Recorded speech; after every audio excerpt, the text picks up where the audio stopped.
diseminasi atau penyampaian budaya positif yang akan disampaikan oleh Bapak Denny Lestana. Kepada Pak Denny, waktu dan tempat kami persilakan.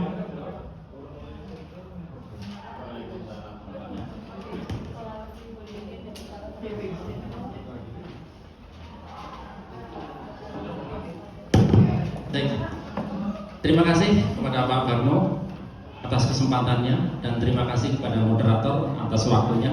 Bismillahirrahmanirrahim. Assalamualaikum warahmatullahi wabarakatuh.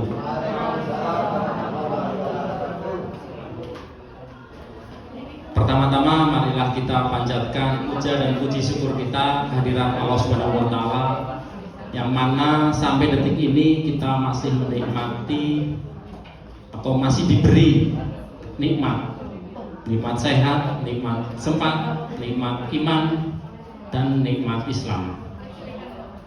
Selanjutnya, Bapak Ibu, pangapunten nuwun sewu, saya berdiri di sini, pangapunten nggih. Di sini acaranya yaitu diseminasi. Diseminasi itu penyampaian materi kepada khalayak. Jadi di sini saya itu bukan semata-mata wis pinter begitu Pak, tapi cuma berbagi informasi. Berhubung saya mengikuti CGP, ada informasi, ada sesuatu yang penting untuk kemajuan sekolah kita. Saya sampaikan di sini melalui praktik baik. Semoga nanti imbasnya kepada putra-putri kita, Bapak Ibu, putra-putri kita, anak-anak kita nanti bisa menjadi yang kita inginkan sesuai visi sekolah. Visi sekolah apa nggih? Kelalen apa ya? Menjadi mewujudkan siswa berprestasi berdasarkan iman dan takwa dan berwawasan lingkungan. Apal Pak Barno? Apal. Boleh ngapalan sewengi? Oke. Selanjutnya, di sini saya akan menyampaikan budaya positif. Sebelum menginjak ke materi, Bapak Ibu, semangat mau? Semangat? Lah, kayaknya pada ngantuk ini loh. Oke, ice breaking dulu. Terus pokoknya ice breaking. Ya, kita ice breaking dulu supaya kembali seger, kembali semangat. Kemudian jadi tambah fokus. Begitu saya mengucapkan selamat siang, panjenengan menjawab siang, luar biasa, tepuk tangan. Begitu, oke? Oke, siap semuanya Bapak Ibu? Oke, let's go. Selamat siang. Luar biasa. Oke, terima kasih Bapak Ibu. Bapak Ibu guru hebat semuanya. Oke, Bapak Ibu, tadi disampaikan oleh Pak Barno, hari ini sudah ada rekrutmen PP pengajar praktik dan CGP. Angkatan 12 sudah mulai dibuka. Untuk itu saya mengajak Bapak Kepala Sekolah juga tentunya mengajak sekali yang belum mengikuti CGP, monggo daftar karena manfaatnya sangat besar, sangat luar biasa manfaatnya. Mengubah mindset kita, ya. Panjenengan pasti melihatlah kayak full di lapangan, ijik-ijik tengah laptop, ya. Itu seperti itu. Berarti kan ada sesuatu perubahan, ya. Sesuatu perubahan, bergerak, ya bergerak terus Bu. Itu seperti itu. Kemudian rekan-rekan yang sudah lulus guru penggerak yang daftar PP, begitu Pak Asis, Bu Reni, Pak Aris, okay. Jadi sekolah kita kan sekolah penggerak. Sekolah penggerak Pak Barno, otomatis gurunya harus guru penggerak semua, kan logikanya begitu. Masa baru 3 yang guru penggerak? Monggo Bapak Ibu yang masih muda-muda, semangat. Di balik ilmu yang bermanfaat ada nilai ibadah yang luar biasa, itu Bapak Ibu. Tepuk tangan dong. Oke, kita menuju ke materi budaya positif. Sebetulnya di materi budaya positif ini sudah dilakukan semua di sekolah kita, Bapak Ibu Guru. Cuman ini dituangkan dalam tulisan kalimat. Sebenarnya kita sudah melakukan semuanya. Sudah. Budaya positif salah satunya ini praktik baik, menyampaikan materi kepada khalayak yang tadinya lupa jadi ingat lagi, kan begitu kan? Yang tadinya belum paham jadi tambah paham. Budaya positif di sekolah merujuk pada lingkungan yang mendukung, mempromosikan dan mendorong pertumbuhan serta perkembangan positif bagi semua individu yang terlibat di dalamnya, baik siswa maupun staf pengajar.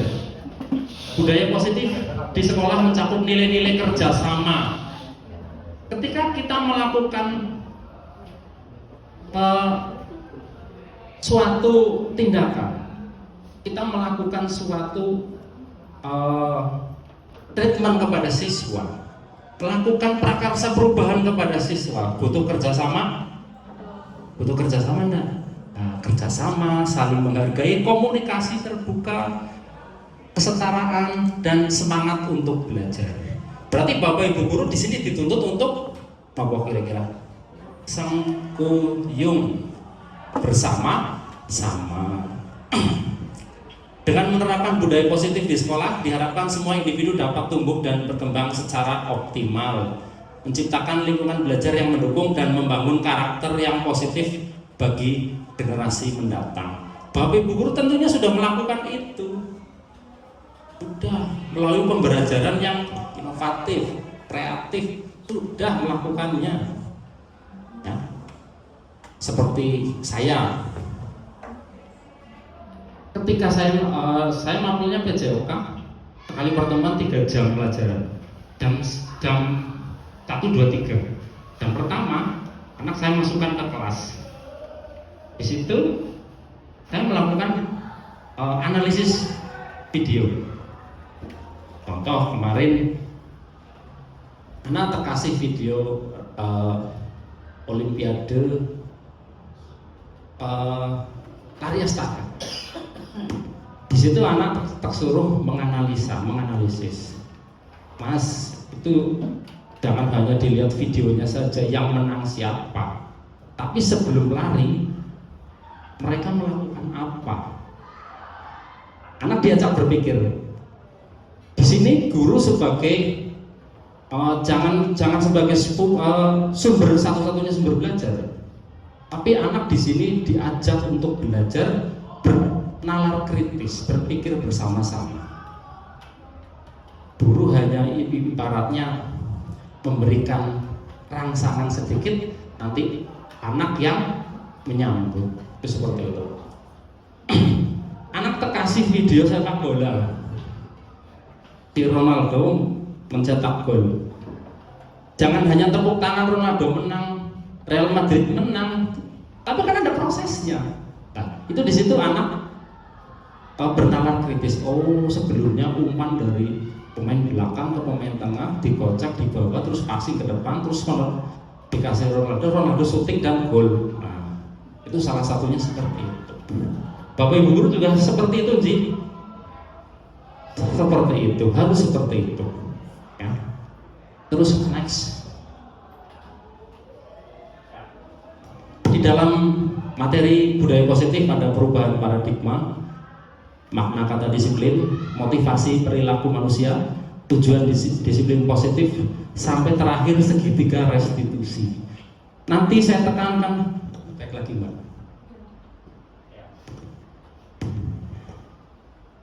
Di keyakinan kelas dan segitiga restitusi yang dicarane dikupas habis lah. Dikupas habis. Nah, semoga Bapak Ibu penasaran dan nanti mengikuti sampai akhir dan jangan ngantuk,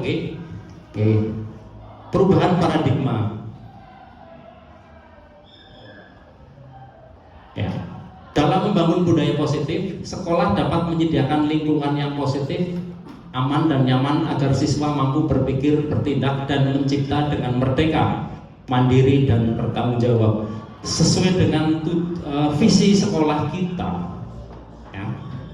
Kemudian umumnya disiplin sangat berkaitan dengan kontrol guru terhadap siswa. Menurut William Glasser dalam kontrol teori terdapat beberapa miskonsepsi tentang kontrol, yaitu satu, ilusi bahwa guru mengontrol siswa.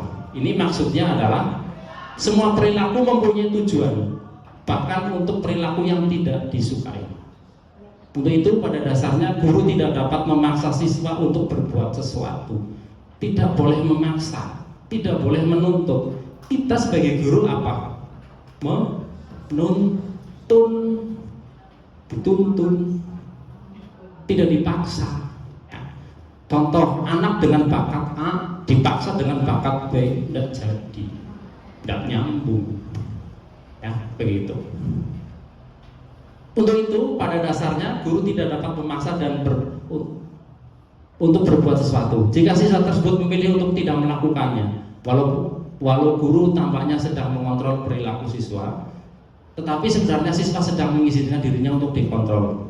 Hal ini karena kontrol guru menjadi kebutuhan dasar yang dimiliki siswa.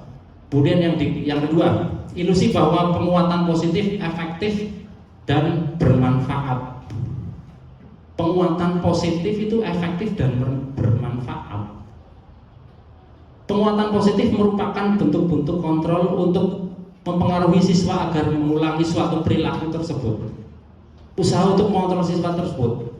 Dalam jangka waktu tertentu, kemungkinan siswa tersebut akan menyadari dan mencoba untuk menolak bujukan guru atau mungkin akan menjadi tergantung pada pendapat guru untuk berusaha. Begitu. Next. Makna disiplin. Ki Hajar Dewantara atau Bapak Pendidikan kita gitu menyatakan bahwa untuk menciptakan siswa yang merdeka, maka syarat utamanya harus mempunyai disiplin yang kuat, yaitu disiplin yang berasal dari motivasi internal atau dari dalam hati, dari diri sendiri. Jika tidak mempunyai motivasi internal, maka diperlukan motivasi eksternal atau dari orang lain yang memotivasi, orang lain yang mendorong. Siapa? Ya kita sebagai bapak ibu gurunya. Kemudian Bosen menyatakan bahwa kata disiplin berasal dari bahasa Latin disciplina yang berarti belajar. Kata disiplina juga berasal dari akar kata yang sama, yaitu disciple atau murid atau pengikut. Diana juga menyatakan bahwa disiplin juga berkonotasi dengan disiplin diri sendiri. Disiplin dapat membuat seseorang menggali semua potensi dirinya untuk mencapai suatu tujuan, sesuatu yang dihargai dan bermakna. Disiplin diri dapat membuat seseorang menggali semua potensinya. Betul nggak betul? Dengan disiplin kita bisa menggali potensi diri. Siswa bisa menggali potensi dirinya, kan begitu? Terus disiplin adalah suatu sikap atau kebiasaan yang menunjukkan kepatuhan, ketaatan, dan kedisiplinan seseorang dalam mengikuti aturan, norma, atau tata tertib yang berlaku. Disiplin melibatkan kontrol diri, ketegasan terhadap diri sendiri, dan kemampuan untuk mengikuti petunjuk atau peraturan dengan konsisten. Dalam konteks pendidikan, disiplin juga mencakup kemampuan siswa untuk mengatur diri, mengendalikan emosi, dan menjalani kegiatan belajar dengan penuh tanggung jawab. Kira-kira di sekolah yang disiplin siswanya saja cukup? Tidak. Berarti kita juga harus disiplin dong. Nah, karena kita sebagai guru itu memberi contoh. Tuh. Siswa cenderung meniru gurunya, ya. Cenderung istilahnya ngemakna itu apa Pak? Memperhatikan. Nah, Pak Denny biasanya telat, santai banget. Seperti itu bisa saja terjadi. Ketika bel masuk, anak ada yang telat masuk, ada. ketika bel masuk berbunyi setelah istirahat jam ke-4 nih, anak ada yang telat masuk? Ada, masih ada? Masih ada? Masih. Kemudian gurunya juga sama, masih ada? Masih. Oke. Itu di sini yuk bareng-bareng disiplin diri, disiplin siswa, disiplin diri dan disiplin siswa. Kita sebagai Bapak Ibu guru memberi contoh yang baik sehingga nanti anak juga cenderung meniru gurunya. Disiplin memainkan peran penting dalam membentuk karakter, moralitas dan kesuksesan seseorang dalam berbagai aspek kehidupan. Dengan memiliki disiplin yang baik, seseorang dapat mencapai tujuan, menyelesaikan tugas dengan efektif dan menjadi individu yang bertanggung jawab. Betul nggak betul? Dengan disiplin jadi tanggung jawab. Dengan disiplin menjadi tugas itu bisa diselesaikan dengan efektif. Ketika saya mengikuti CGP, tugasnya, dudetnya, ya kan harus diikuti. Kalau saya mengumpulkan tugas melebihi dudet, ya merah. Artinya, saya juga harus berdisiplin diri. Dudetnya tanggal 13. Saya tanggal 12 harus sudah mengumpulkan. Priwe carane?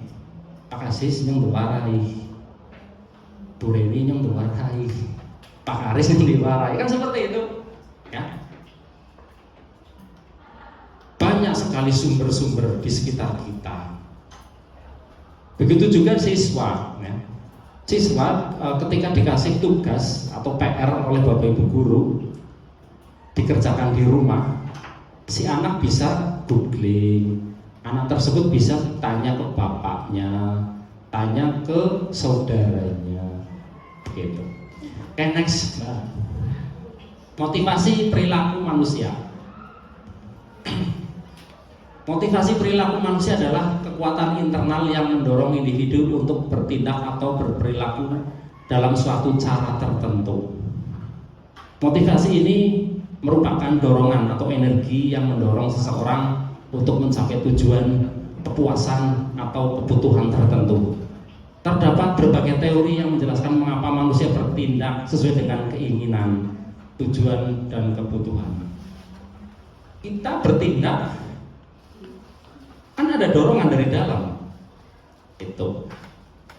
Motivasi perilaku manusia sangat kompleks dan dipengaruhi oleh berbagai faktor internal dan eksternal. Memahami motivasi individu dapat membantu dalam memahami mengapa seseorang bertindak atau merespon suatu situasi dengan cara tertentu.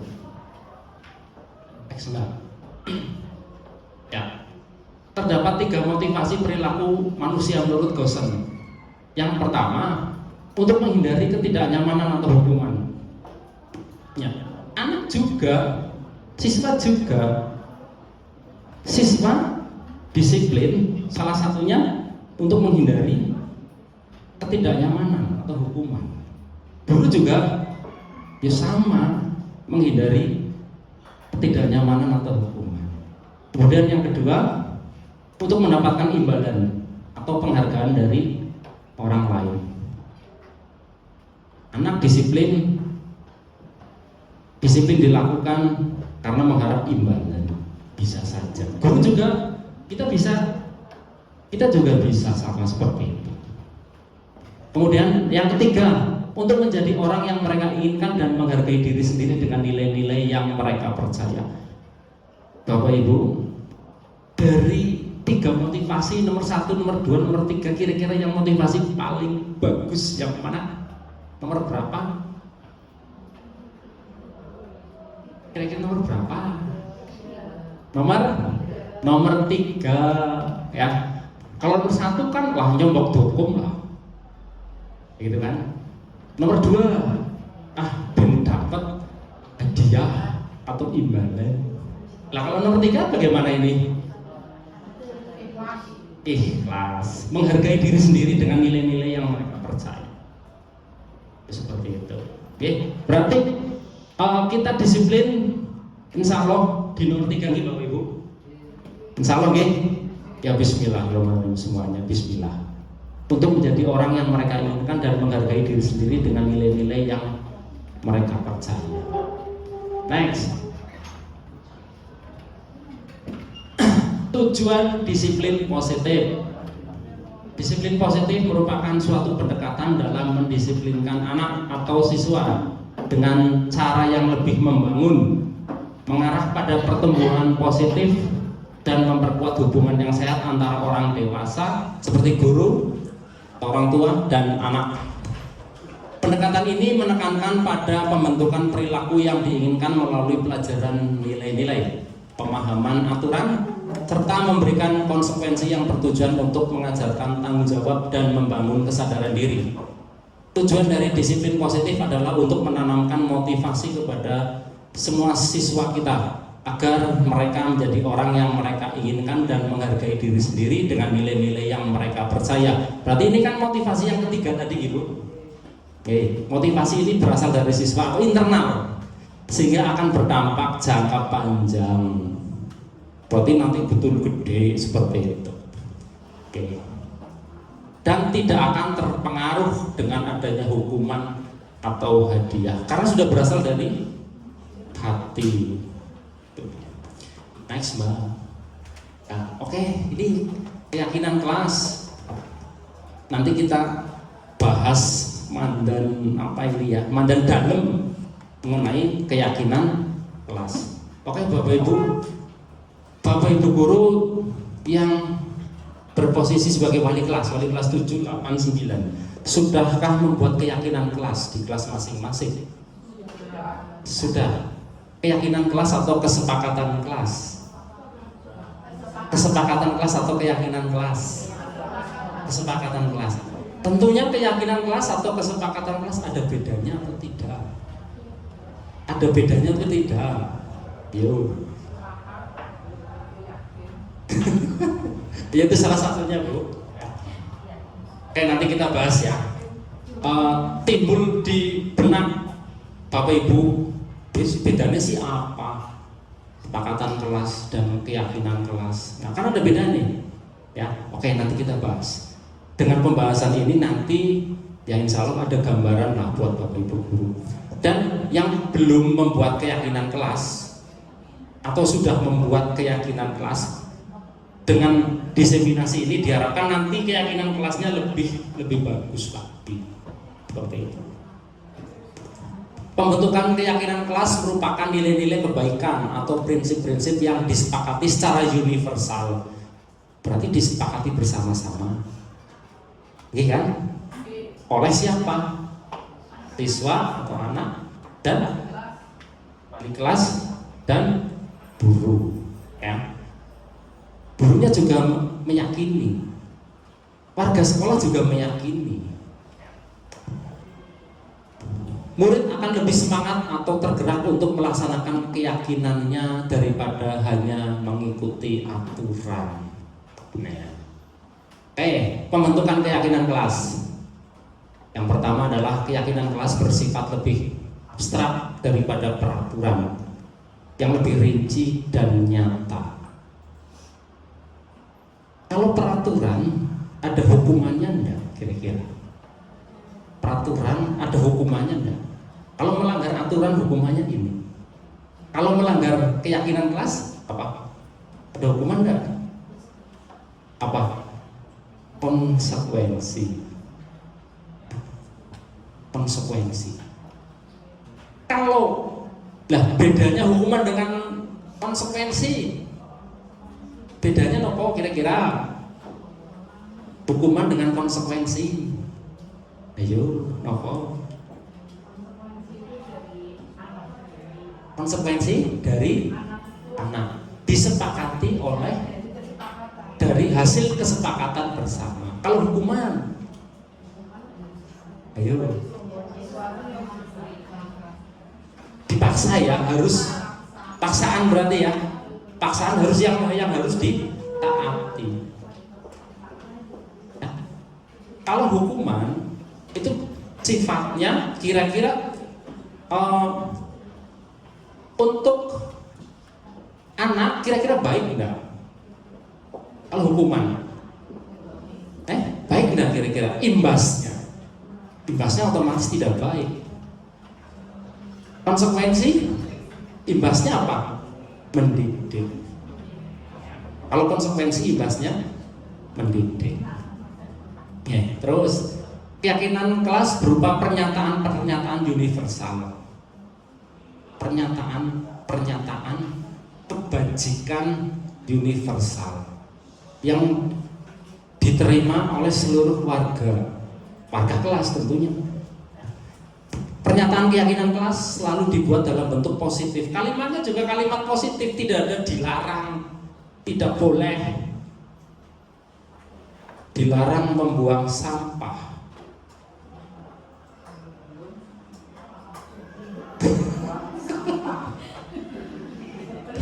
Harus piket, harus melaksanakan piket.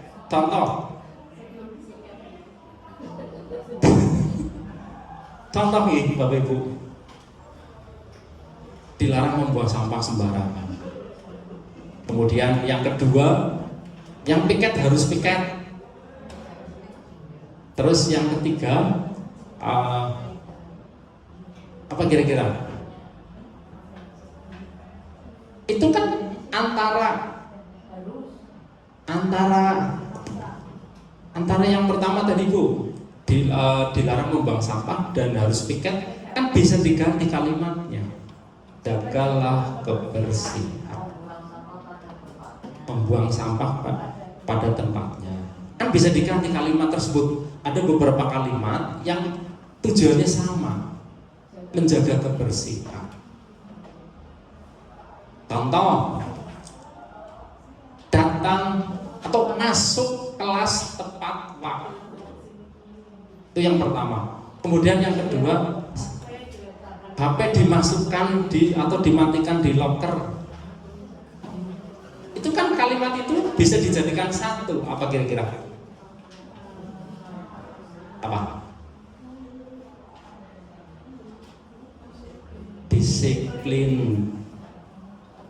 Disiplin. Nah, berarti kan ketika HP dimasukkan locker kan disiplin. Masuk kelas tepat waktu kan disiplin. Itu seperti itu. Dilarang membuli, dilarang mengejek, dilarang menghina, dilarang memanggil nama orang tua kepada teman. Itu kalimat itu bisa dijadikan satu apa kira-kira? Saling menghargai, saling menyayangi. Saling menghargai. Kalau kita menghargai semuanya, misalnya anak-anak semua saling menghargai, gak bakalan bully, gak bakalan manggil nama orang tua. Bus, mat, selamat, padahal nama bapaknya. Begitu. Terus keyakinan kelas harusnya dibuat tidak terlalu banyak sehingga mudah diingat dan dipahami oleh semua anggota kelas. Kira-kira ya maksimal 7 Bu. Kata-kata itu untuk keyakinan kelas itu baik. Kalau terlalu banyak, anak-anak juga mengingatnya juga sulit. Kemudian keyakinan kelas itu ditulis, kemudian ditempelkan di kelas yang posisinya strategis, yang mudah dibaca, sering dibaca.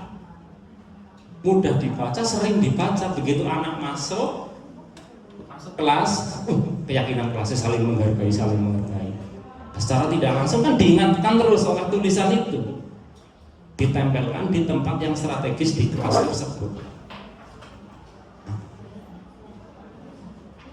Keyakinan kelas hendaknya sesuatu yang dapat diterapkan di lingkungan itu. Betul, diterapkan. Semua anggota kelas hendaknya ikut berkontribusi dalam pembuatan keyakinan kelas melalui kegiatan curah pendapat. Jadi ketika membuat keyakinan kelas, semua siswa diikutkan, dilibatkan dalam diskusi. Anak dimintai pendapatnya, dilibatkan diskusi. Ya. Jadi semuanya kan, semua anggota kelas, warga kelas semuanya tahu. Karena diajak rembukan, diajak musyawarah. Semua anggota kelas bersedia meninjau kembali keyakinan kelas dari waktu ke waktu. Nah, tahun sebelumnya sudah dibikin tinjau kembali. Kira-kira masih pas, masih cocok. Kalau tidak cocok, ganti. Seperti halnya visi sekolah. Visi sekolah masih cocok, Bu, Pak? Masih sekolah enggak? Masih cocok enggak visi kita? Visi sekolah kita? Atau perlu revisi? Atau perlu diganti? Visi sekolah kita mewujudkan siswa berprestasi berdasarkan iman dan takwa dan berwawasan lingkungan. Kira-kira perlu diganti? Perlu diganti? Atau tetap? Kalau misalnya perlu diganti, ya semua warga sekolah ikut terlibat diskusi dalam membuat visi. Dan jangan lupa, ibu pengawas dipanggil ke sini, komite dipanggil ke sini untuk ikut rembukan. Tidak hanya guru saja, itu seperti itu. Ya. Next, Mbak. Langkah-langkah pembentukan keyakinan kelas. 1. Memberikan kesempatan kepada semua siswa untuk berpendapat tentang peraturan yang perlu disepakati. Berarti kan diajak diskusi ya. Nah, ketika diajak diskusi ditakoni kan berpendapat. Oh ini Pak, oh ini Bu, oh ini saja loh. Nah, di situ diskusi, rembukan. Kemudian mencatat semua masukan siswa di papan tulis atau di kertas besar sehingga semua siswa bisa melihat, dicatat, tempelkan.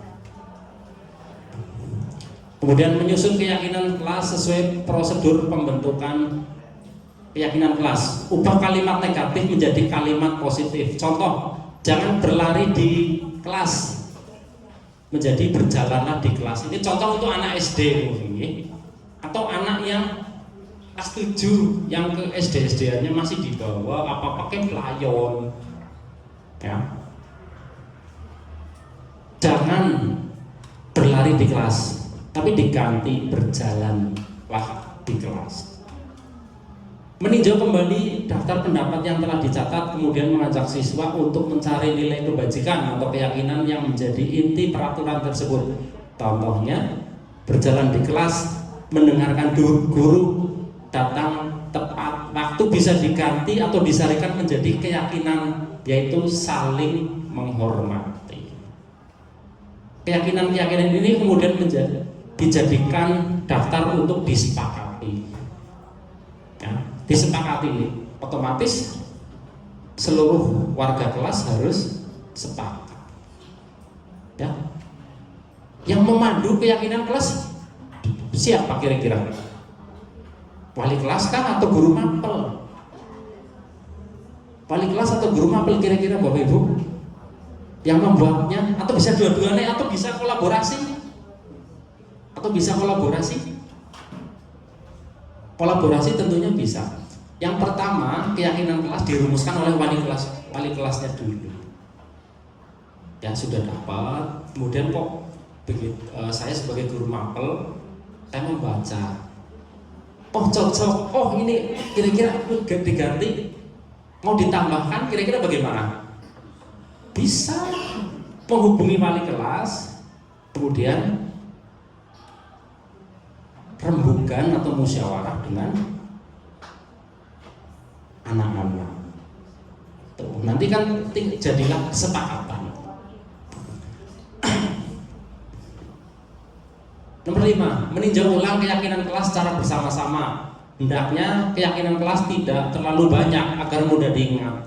3-7, ya maksimal 7 lah. Kalau 2 terlalu sedikit, 5 lah, pas, sedang. Ya. Setelah keyakinan kelas selesai dibuat, maka semua anggota kelas dapat meninjau ulang dan menyetujuinya dengan menandatanganinya. Ada tanda tangan ini. Begitu ditempelkan di kertas yang kertas besar, kertas manila, tempel, terus tanda tangani semua warga kelas, Bapak Ibu guru, walinya, anak, begitu. caranya pengesahan lah gitu. Kalau dalam undang-undang disahkan gitu Anas, disahkan bersama-sama kayak gitu. Keyakinan kelas dapat ditempel di dinding kelas agar mudah untuk dilihat. Next. Oke, selanjutnya dari keyakinan kelas tersebut ada gambaran Bapak Ibu? Ada gambaran? Nah, Mbak, back lagi Mbak. Back.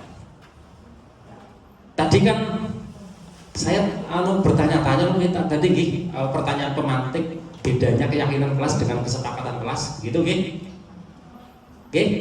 yang sudah dibikin oleh Bapak Ibu guru, keyakinan kelas atau kesepakatan kelas? Dari usulan anak-anak. Betul. Kemudian mereka merasa bahwa usulan-usulan terus dari usulan itu disepakati lah, yang sudah disepakati juga dijadikan Keyakinan kelas. Kemudian kalimatnya disusun menjadi kalimat positif. Tidak memakai kata dilarang kayak gitu. Tidak boleh atau jangan gitu. Ya. Kata-kata yang positif, yang kata-kata kebajikan universal. Ya. Yang semua bisa menerimanya. Begitu.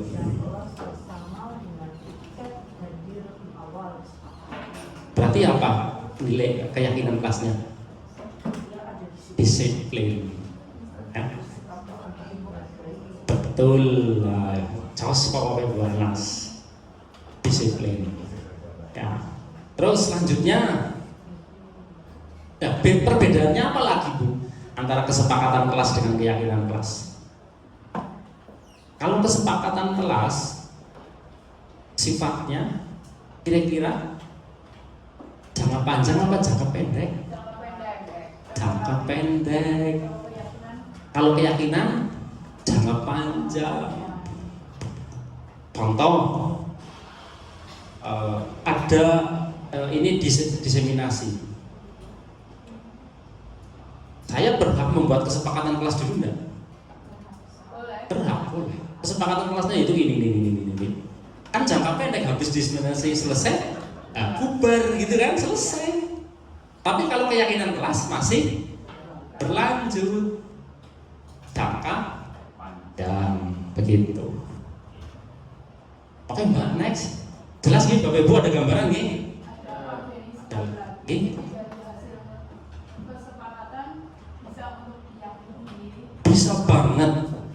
Bisa banget. Kemudian yaitu Bu tadi kalimatnya dijadikan kata-kata kebajikan yang universal, begitu. Kemudian jangan terlalu banyak, maksimal 7, begitu. Nanti tempelkan di dinding tembok yang mudah dilihat, mudah dibaca. Oke. Campur Bapak Ibu. Nanti ditulisnya judulnya kesepakatan dan keyakinan atau kesepakatan? Jadi keyakinan kelas berasal dari kesepakatan. Begitu. Grade paling tinggi ya keyakinan, begitu. Di bawahnya ada kesepakatan. Kebutuhan sambung ya. Oke, next. Ya, kebutuhan dasar manusia. Semua yang dilakukan setiap manusia tentu mempunyai tujuan, yaitu untuk mendapatkan apa yang diinginkan. Menurut Glaser dalam choice theory terdapat 5 kebutuhan dasar. 1. Kebutuhan bertahan hidup merupakan kebutuhan yang bersifat fisiologis untuk bertahan hidup, misalnya kesehatan, rumah, dan makanan. Komponen psikologis dari kebutuhan ini adalah kebutuhan akan perasaan aman. Kemudian yang kedua, kebutuhan cinta kasih dan sayang atau kebutuhan untuk diterima. Kebutuhan ini termasuk kebutuhan psikologis yang meliputi kebutuhan akan hubungan dan koneksi sosial, kebutuhan untuk memberi dan menerima kasih sayang, kebutuhan untuk merasa menjadi bagian suatu kelompok, dan kebutuhan untuk tetap terhubung dengan orang lain. Siswa yang mempunyai kebutuhan cinta dan kasih sayang yang tinggi biasanya ingin disukai dan diterima oleh lingkungannya, akrab dengan orang tuanya, biasanya belajar bila suka dengan gurunya, menganggap penting teman sebaya, dan suka belajar berkelompok. Kebutuhan untuk diterima atau cinta dan kasih sayang. Next. Yang nomor 3, kebutuhan penguasaan. Kebutuhan ini berkaitan dengan kekuatan untuk mencapai sesuatu, menjadi terampil, menjadi kompeten, diakui atas prestasi dan keterampilan, didengarkan dan memiliki rasa harga diri. Siswa yang mempunyai kebutuhan pengakuan yang lebih tinggi biasanya akan selalu ingin menjadi pemimpin, suka mengamati sebelum mencoba hal baru, dan merasa kecewa jika melakukan kesalahan, rasa sistematik dan selalu ingin mencapai yang terbaik. Caranya mandan perfeksionis begitu lagi. Itu. Kemudian yang keempat, kebutuhan kebebasan.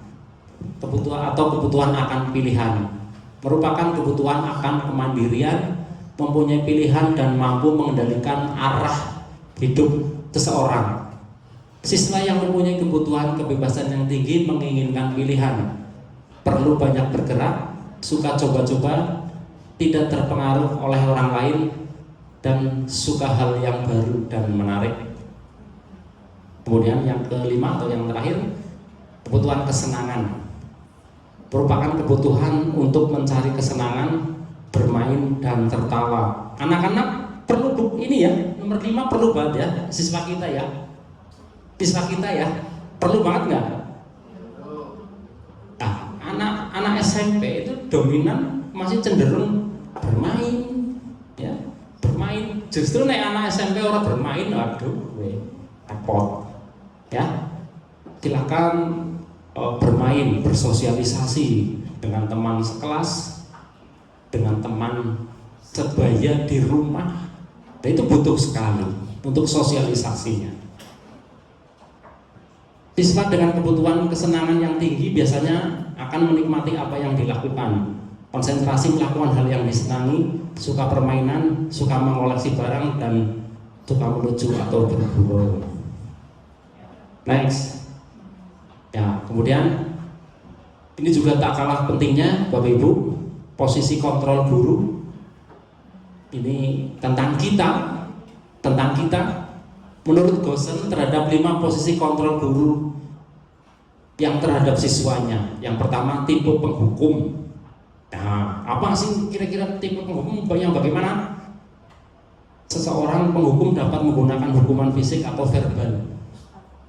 Guru yang menjalankan posisi penghukum akan berkata, patuhi aturan saya atau awas nanti. Kamu selalu saja salah. Hukuman tidak hanya berupa fisik, juga bisa verbal, ya kan? Semoga tipe-tipe kita tidak ada di tipe nomor 1 nih. Di dalam kurikulum 13, kurikulum Merdeka, tipe nomor 1 sudah ditiadakan. Ya, mungkin lo zaman dulu, mungkin zaman sekitar tahun 70-an ketika Pak Imam masih SD, itu Pak Pras masih SD gitu. Ini nomor 1 itu sarannya manjur banget ini tipe penghukum. Ya. Kemarin masih ada. Ya untuk dihilangkan. Ya. Kemudian membuat orang merasa bersalah. Pada posisi ini biasanya guru akan bersuara lebih lembut, menggunakan keheningan yang membuat siswa menjadi tidak nyaman, bersalah atau rendah hati. Contoh kata-katanya, Bapak sangat kecewa dengan kamu. Berapa kali ibu harus memberitahu kamu? Nah, tapi ketika berbicara nadanya lembut, gitu. Ini tipe kita bukan nomor 2. Masih tipe kita? Masih ada? Hilangkan. Kita nanti di tipe berapa coba? Kan ada 5. Ya, 5. Penghukum jangan. Pembuat orang merasa bersalah juga jangan. Nanti yang terbaik yang kira-kira yang bagaimana? Nah, Next. Cocok. Ya. Nomor 3, posisi teman. Dalam posisi ini, guru tidak akan menyakiti murid, tetapi akan selalu berusaha mengontrol siswa melalui persuasi. Posisi ini dapat berdampak positif dan negatif. Positif berupa hubungan yang baik antara guru dan karyawan. Contoh kata-katanya, ayo bantulah demi ibu ya. Nah, itu kan menganggapnya teman. Contoh, ayo ingat tidak semua bantuan ibu selama ini.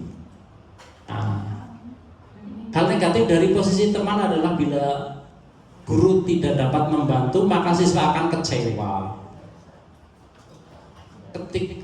Kan siswa menganggap guru temannya. Lah kalau teman nggak bisa bantu kan kecewa otomatis. Nah, itu imbasnya seperti itu. Kita di posisi ini jangan di posisi nomor 3. Jangan ya deh ya. Jangan. Kemudian posisi nomor 4 atau pemantau. Ya. Posisi pemantau berdasarkan peraturan-peraturan dan konsekuensi dengan memisahkan hubungan pribadi. Pertanyaannya yang biasanya pertanyaan yang biasa dipakai, peraturannya apa? Nah, apa yang telah kamu lakukan? Ya, kita posisi di sini boleh nggak? Boleh nggak? Boleh nggak? Kira-kira kita posisi nomor 4 boleh nggak? Boleh nggak kira-kira nih? Yuk. Boleh nggak? Kita di posisi nomor 4. Boleh. Tapi kalimatnya diganti, konsekuensinya apa? Tapi kan tidak ada hukuman. Berarti kan konsekuensi. Keyakinan yang telah kamu lakukan apa? Nah, betul. Lebih halus. Tadi kan kalau peraturan berarti kan ada hukuman, berarti diganti. Konsekuensinya apa? Nah. Terus apa yang telah kamu lakukan? Kira-kira kalimatnya diganti gitu. Diganti apa kira-kira? Ayo. Apa yang telah kamu lakukan? Kira-kira kalimatnya? Barusan melakukan apa? Nah, bisa saja. Ya. Kemudian tanyakan, kan keyakinan kelas nggak boleh. Bisa kalimatnya diganti ya. Boleh pakai ini, boleh pakai pemantau, boleh. Ya. Terus next, ribut. Enggak, itu coba ingat itu keyakinan kita. Betul, bisa dilakukan. Kan kita pemantau. Lupa bau. Teplak. Itu paling panik penghukum. Aduh. Ya, di sini guru dituntut sabar, Ibu. Sabar. Khususnya dawane 10 meter, dawa banget. Ya. Nah, cocok. Oke. Terus selanjutnya posisi manajer, posisi yang paling baik. Pak Heri tadi menyebut 5, itu posisi paling baik, paling yang kita harapkan kita sebagai posisinya sebagai manajer. Manajer merupakan posisi mentor di mana guru berbuat bersama dengan murid, mengajak siswa mempertanggungjawabkan perilakunya, mendukung siswa menemukan solusi atas permasalahannya sendiri. Murid diajak menganalisis kebutuhan dirinya dan kebutuhan orang lain. Yang terpenting adalah kolaborasi dengan siswa. Kata-kata seorang manajer yaitu apa yang kita yakini, tanya ke keyakinan kelas. Atau keyakinan kelasnya apa ya? Kemudian apa yang kamu yakini, apa yang kita yakini. Jika kamu meyakini, apakah kamu bersedia memperbaikinya? Nah, ini kalimatnya kan lebih halus, lebih bijak, lebih halus ya. Apa rencanamu untuk memperbaikinya? Nah, berarti kan menanyakan ke depannya bagaimana? Nah, Apalagi kalau naik beda lagi. betul itu, betul. Nanti direstitusi. Nah, Seorang manajer tidak akan mengatur perilaku siswanya, tetapi untuk membimbing murid agar dapat mengatur dirinya. Nah ini melalui pertanyaan-pertanyaan ini. Ya. Sepakat di posisi manajer? Sepakat Bapak Ibu? Sepakat? Ya, harus diyakini. Sepakat, setuju. Nanti kita semuanya posisinya di posisi manajer. Ya, begitu nggih? Oke, next. Seorang guru dalam iya langsung jos banget. Seorang guru perlu berposisi sebagai manajer dalam mengontrol dan menyelesaikan permasalahan muridnya, karena peran guru tidak hanya sebatas sebagai pengajar, tetapi juga sebagai pemimpin dan pengelola dalam lingkungan pendidikan. Dengan mengadopsi peran sebagai manajer dalam mengontrol dan menyelesaikan permasalahan murid, seorang guru dapat memastikan bahwa proses pembelajaran berjalan dengan lancar, efektif, dan memberikan dampak positif bagi perkembangan muridnya. Ini imbasnya. Berarti kan setuju semua nih? Ya udah, yang lalu biarlah berlalu, yang penghukum tinggalkan, yang pembuat merasa bersalah tinggalkan. Sekarang beralih ke posisi manajer. Gitu. Oke, Bapak Ibu paham gini? Next. Next, Mbak. Asik ini. Nah, ini restitusi yang kita tunggu-tunggu, ya. Restitusi, ya. Menurut Gosen, restitusi merupakan proses menciptakan posisi bagi siswa untuk memperbaiki kesalahan mereka, sehingga mereka bisa kembali pada kelompoknya dengan karakter yang lebih kuat. Restitusi dapat membantu siswa menjadi lebih mempunyai tujuan, disiplin positif, dan memulihkan dirinya ketika berbuat kesalahan. Restitusi menguntungkan korban dan si pembuat salah.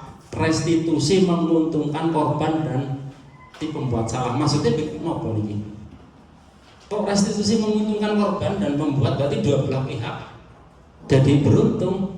Kira-kira apa Pak maksud tadi kalimat itu? Memperoleh kesempatan memperbaiki. Dua-duanya betul Bunikan, ya. Dua-duanya memperbaiki, karena dua-duanya disentuh hatinya sehingga muncul kesadaran. Bunikan disentuh hati. Disentuh hatinya. Oke, next Mbak. Ciri-ciri restitusi. Restitusi bukan menebus kesalahan, tetapi untuk belajar dari kesalahan. Belajar dari kesalahan. Oh ya nyong, kalau kok kaya nyong aja ngulangi maning. Nah ini seperti itu. Restitusi memperbaiki hubungan, jelas memperbaiki hubungan. Kemudian restitusi adalah tawaran, bukan paksaan. Menurutmu keyakinan kelas apa? Nah itu kan tawaran. Restitusi menuntun untuk melihat ke dalam diri, ya, disentuh hatinya sih, dari dalamnya akhirnya muncul kesadaran. Restitusi mencari kebutuhan dasar yang mendasari tindakan. Kemudian yang keenam, restitusi diri adalah cara yang terbaik. Kemudian yang ketujuh, restitusi fokus pada karakter bukan tindakan. Yang kedelapan, restitusi menguatkan. 9, restitusi mengembalikan siswa yang berbuat salah kepada kelompoknya atau disamakan. Ya, begitu. Berarti ketika ada permasalahan siswa dengan siswa, pakai restitusi. Setuju enggak? Setuju enggak? Karena ini ya, ciri-cirinya kan enggak apa caranya imbas jeleknya ke siswa enggak ada. Imbasnya baik semua. Cara yang terbaik, fokus pada karakter bukan tindakan. Begitu nih. Tidak dihukum. Ya. Ketika seseorang anak melakukan kesalahan kemudian direstitusi, minggu depan melakukan kesalahan lagi, direstitusi lagi, restitusi bowen bosuni teman. Nah, kira-kira bagaimana Bapak Ibu? Kira-kira bagaimana? Apakah seorang anak perlu direstitusi terus menerus ketika melakukan kesalahan? Boleh. Boleh.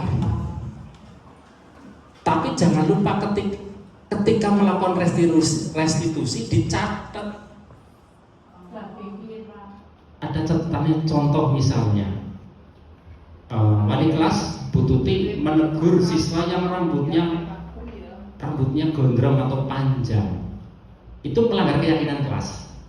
Kira-kira yang dilanggar apa? Ketertiban. Gondrong kan melanggar, dipanggil. Dicatat. Besoknya catat.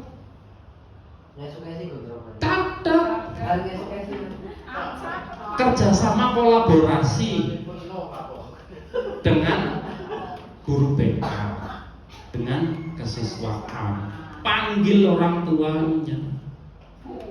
Itu ya panggil orang tuanya. Nah, panggil orang tuanya ke sekolah. Lah berarti kan sekolah apa ya ini? Kolaborasi dengan wali murid. Sekolah perhatian.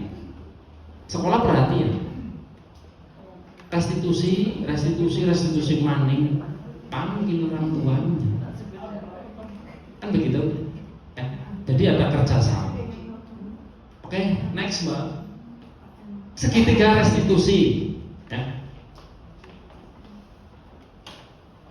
Ini di sebelah kiri, keyakinan apa yang telah kita sepakati? Kamu ingin menjadi apa? Paling bawah, setiap orang pernah melakukan kesalahan. Kamu bukan satu-satunya yang pernah melakukan ini. Atau ini istilahnya menstabilkan identitas. Kemudian yang sebelah kiri, validasi tindakan yang salah.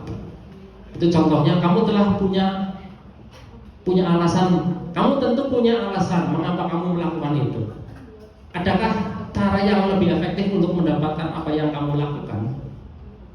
Nah, ini contoh lagi segitiga restitusi seperti ini. Yang pertama menstabilkan identitas, kemudian validasi tindakan yang salah, kemudian yang ketiga menanyakan keyakinan. Next, Mbak. Segitiga restitusi dalam budaya positif adalah sebuah konsep yang digunakan dalam pendidikan sebagai metode untuk menanamkan disiplin positif pada murid dan menciptakan lingkungan belajar yang mendukung pertumbuhan pribadi.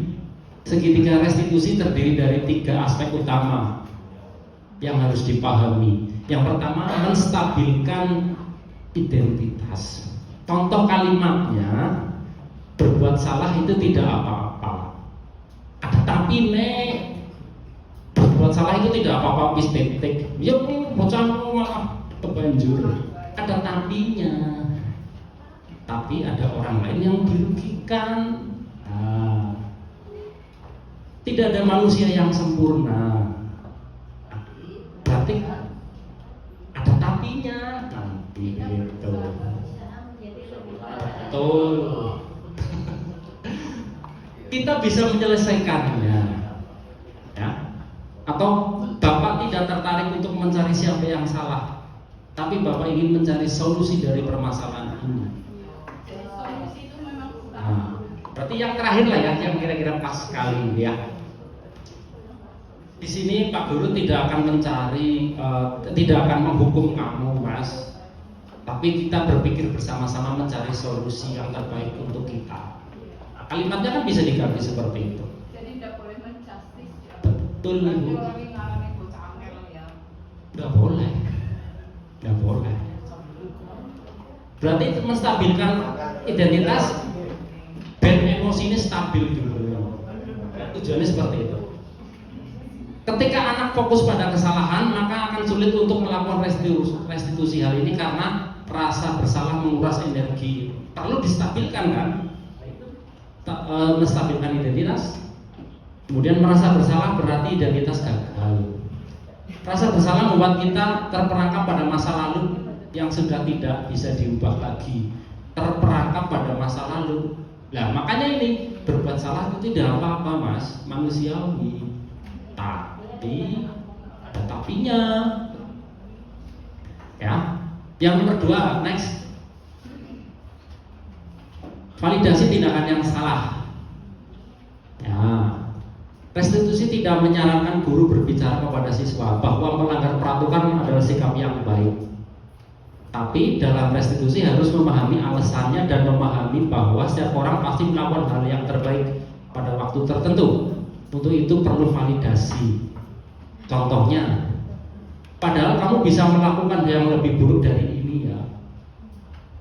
Tapi itu adalah perbuatan yang tidak baik. Bibuih maning gitu loh. Tergantung kesalahan siswanya, pelanggarannya. Kamu pasti punya alasan mengapa kamu melakukan itu. Alasannya apa mas? Kamu kok membuli? Karena ini pak, ini gitu. Di validasi yang salah juga nanti bisa menggali informasi. Kemudian bisa saja kamu merasa senang dengan hal yang kamu lakukan, tapi akibatnya merugikan orang lain. Ya bisa masuk kata-katanya. Kemudian yang ketiga, menanyakan keyakinan. Ya. Tanyakan keyakinannya, kembali ke keyakinan kelas. Apa yang kita percayai sebagai kelas atau keluarga.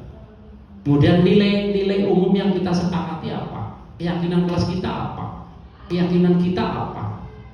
Kamu mau jadi orang yang seperti apa? Ya. Berarti nanti jika ada suatu permasalahan siswa bisa memakai metode segitiga restitusi. Begitu? Sepakat nggih?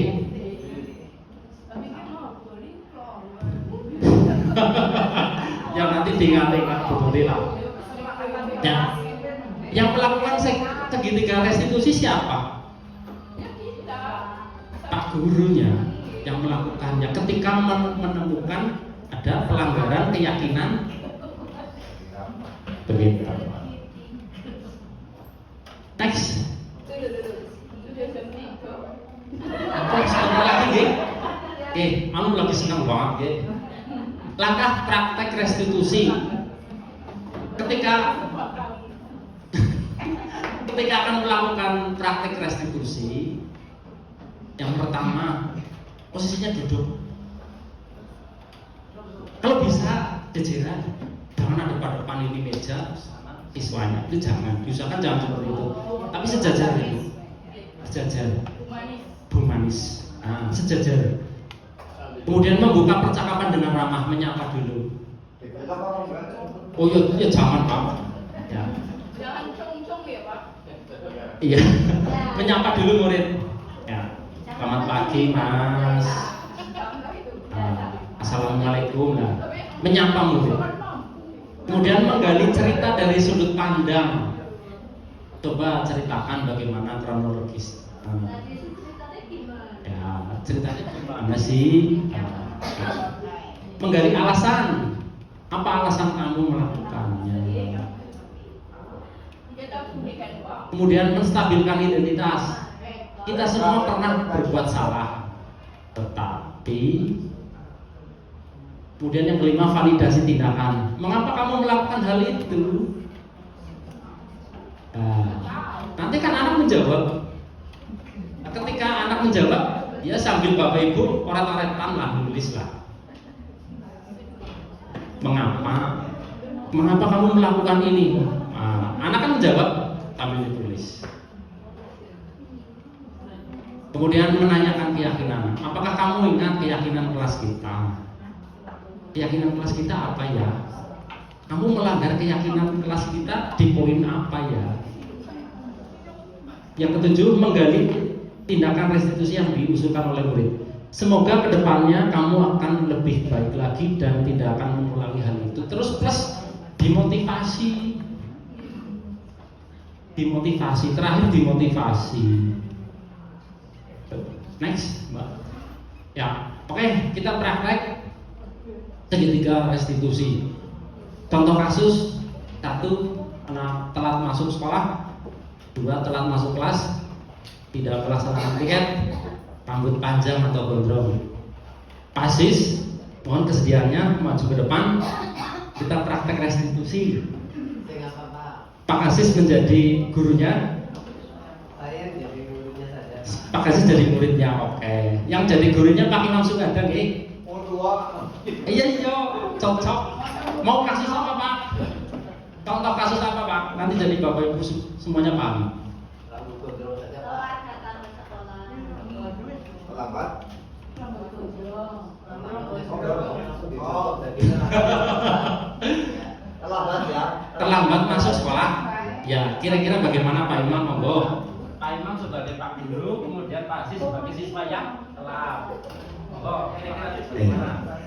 Ini sering menjumpai anak-anak kita yang terlambat. Kita belajar dari Pak Denny. Kalau ada yang terlambat, biasanya dipanggil dulu Pak. Dipanggil dulu. Kemudian kalau duduk, ya. Tapi yang saya lihat kan ini sementara belum. Kalau yang terlambat langsung lari di depan. Ini, iya. Tapi ternyata yang disampaikan tadi berbeda. Ya, tapi setelah mendapatkan ilmu dari CGP ini, beda kalau saya CGP-nya kan calon guru pensiun. Kalau yang enggak, ya. Setelah tadi ya belajar tadi sekilas ya. Kalau yang terlambat kan dipanggil suruh duduk kita. Kalau ini kalau laki-laki boleh lu boleh kalau laki-laki kalau perempuan boleh nanti dikasih beberapa pertanyaan tadi.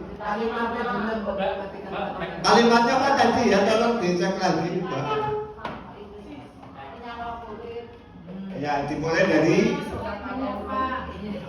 karena bukannya udah nggak bisa. Menstabilkan identitas dulu Pak. Menstabilkan identitas. ya, distabilkan identitasnya dulu dengan beberapa pertanyaan. Di situ ada apa? Berbuat salah. Ternyata tadi ada ditambahi tambahan kalimat ya, memang semua orang bisa berbuat. Kemudian ada lagi Yang 7 langkah-langkahnya.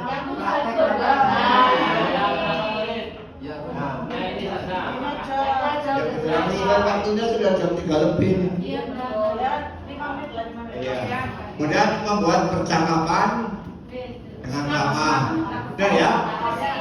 Ya. Oh, lagi dipraktekkan.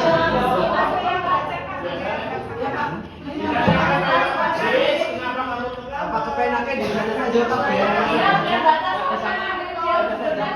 Oh iya. Tekannya bisa ya. Ada beneran kesulitan ini jam 3 lebih. Dan sambil baca. Iya, tadi ditanyakan, kemudian buka percakapan dengan ramah, ya menyapa murid, kemudian menggali mengapa dia terlambat, gitu kan? Ya.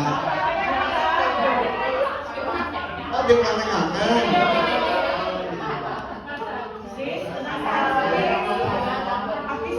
Coba bagus ini pakai Mas Ajis ya. Ya Mas Ajis. Tadi kenapa kok terlambat? Kesiangan. Tadi udah sarapan apa belum? Oh belum. Iya. Biasanya bangunnya jam berapa? Ya. Kadang-kadang 7. Padahal di SMP 3 itu kan bel masuk dimulai jam 6.50 sudah bel. Jadi sebaiknya kan sebelum jam 6.50 harus sudah berada di sekolah. Jadi tidak terlambat lagi. Kita menggali cerita. Menstabilkan identitas. Kemudian yang ketiga kita ya menstabilkan. Ya memang semua orang bisa terlambat. Ya kadang-kadang bisa terlambat. Namun kita kan sudah ada kesepakatan di sekolah bahwa disepakati bel masuk jam 6.50. Jadi sebaiknya ya kita sebelum jam itu harus sudah berada di sekolah. Mohon dengan kesadarannya ya, juga mengingatkan pada ibu bapak agar dibangunkan lebih awal. Kamu, oh bapaknya jauh. Oh, Bu Monika terlambat juga ya. Oh, duduk di mana, Bu?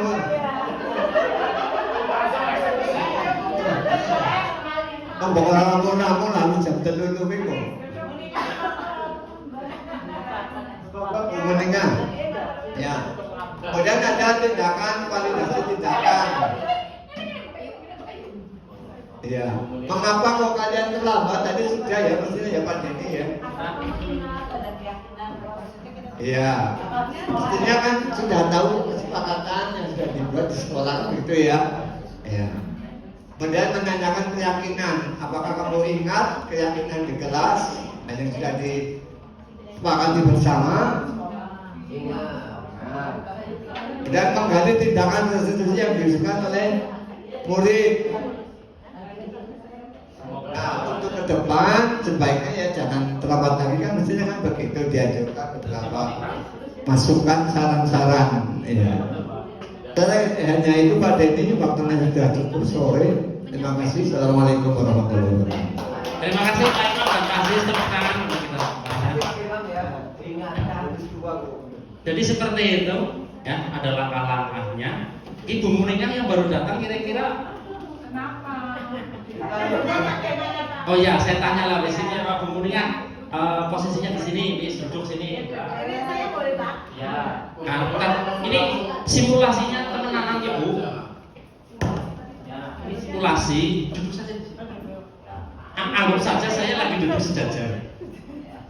Ibu Monika diibaratkan siswa. Ya, Monika diibaratkan siswa. Siswa datang terlambat masuk kelas lah ibaratnya ini.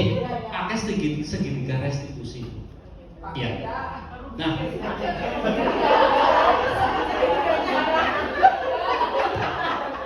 memakai segitiga restitusi. Tiganya kan warnanya. Pokoknya pakai segitiga restitusi lagi Bu. Jangan telat masuk kelas, kemudian saya sebagai gurunya kan menegur bertanya. Nah, saya pertama menyapa dulu. Pagi, Monika. Terus? Pak Denny tidak usah melangkah-langkah langsung praktekkan saja. Oh iya. Menstabilkan identitas. Aku tahu semua orang pernah melakukan kesalahan. Tapi dengan kamu melanggar keyakinan itu, kamu dirugikan sendiri karena kamu telat melakukan. Hah? Jangan langsung.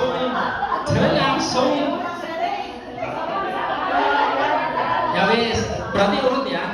Tadi kan saya langsung lompat menstabilkan identitas. Oke, yang pertama menyapa. Pagi Monika. Ya. Kenapa kamu telat? Coba ceritakan. Pak, mohon maaf sebelumnya. Tadi saya sebenarnya sudah berangkatnya pagi, bangunnya juga pagi. Ini berarti saya bohong ya Pak? Iya. Saya kan bersepeda Pak. Oh, bersepeda. Tapi karena tadi kebetulan pas di perempatan Kempes. Oh, begitu. Jadi mohon maaf, jadi sampai ke sekolah terlambat. Saya itu kan sumpah ke sana. Oh iya, tadi berarti kempes didorong ya. Terus jadi kamu telat ke sininya. Terus semua orang pasti pernah. Kamu kan telat, kamu kan salah. Semua orang pernah berbuat kesalahan, tapi dengan kesalahan itu membuat kamu rugi sendiri. Nah, kamu jadi terlambat, tidak mengikuti beberapa menit pelajaran dari kamu. Nah, itu kan menstabilkan identitas. Kemudian, mengapa kamu sekarang validasi tindakan? Oke, karena kamu telat, kamu kan telah melanggar keyakinan, ya. Berarti kan kamu bersalah. Nah, terus sekarang menanyakan keyakinan. Nah, kamu ingat keyakinan kelas kita? Ingat. Berarti kan harus terus ke depannya gimana? Nanti pagi-pagi saya lihat dulu sepedanya Pak. Dicek dulu sebelum dipakai. Soalnya saya tidak terlambat tadi. Jadi betul, jadi nanti tidak terlambat. Ya begitu ya. Terima kasih Bu Tika. Kurang lebih seperti itu untuk segitiga restitusi. Bapak Ibu, ada gambaran? Ada? Oke. Pangapunten itu saja yang bisa saya sampaikan. Ya. Sebetulnya Bapak Ibu guru sudah paham, sudah bisa. Oke. Cuman nanti perlu diingat lagi, perlu dikembangkan lagi. Gitu. Oke. Karena waktunya sudah sore, ya juga kesepakatan kita sudah melebihi jamnya. Sebelum ditutup saya mohon maaf Bapak Ibu bahwa ada tutur kata, perbuatan, tingkah laku yang menyinggung secara langsung maupun tidak langsung. Saya mohon maaf yang sebesar-besarnya. Sama-sama. Ini hanya berbagi ya Bapak Ibu. Pangapunten bukan maksud saya menggurui, bukan. Cuma berbagi saja. Ya, begitu. Saya akhiri sekian. Wabillahi taufik wal hidayah. Wassalamualaikum warahmatullahi wabarakatuh. Monggo Bu Deni ditutup.